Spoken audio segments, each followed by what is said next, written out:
ઉચ્ચ અધિકારીઓએ કોના ઇશારે આ કર્યું એ સવાલ છે। માત્ર ઈજાગ્રસ્ત પણ પેલા 35 લોકો ઈજાગ્રસ્ત છે એને કોણ મુલાકાત લેવાનો? કલેક્ટરે અધિકારીઓની મુલાકાત લીધી, નેતાઓએ અધિકારીઓની મુલાકાત લીધી, બધા અધિકારીઓની મુલાકાત લે છે। જે ખરેખર વધારે ઘાયલ છે આદિવાસીઓની કોઈ મુલાકાત લેવા આવ્યું નથી। અને અમે સ્પષ્ટ સરકારને કહીએ છીએ, વિકાસના નામે એક પણ ઇંચ જમીન હવે અમે આપવાના નથી। ધારાસભ્ય ચેતર વસાવાના આગમન ટાણે આદિવાસી સમાજની ઐતિહાસિક એકતા। બનાસકાંઠા જિલ્લામાં આદિવાસી નેતા અને ડેડિયાપાડાના ધારાસભ્ય ચેતર વસાવાએ જોરદાર હુંકાર ભરીને વિરોધનો અવાજ ઉઠાવ્યો છે।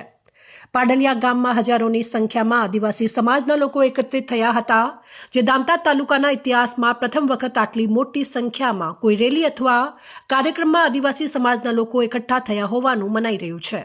ચેતર વસાવા પાડલિયા પહોંચતા જ ઘટના સ્થળ તરફ રવાના થયા હતા। તેમની હાજરીથી વિસ્તારમાં ભારે ઉત્સાહ જોવા મળ્યો હતો। આ દરમિયાન તેમના સમર્થકો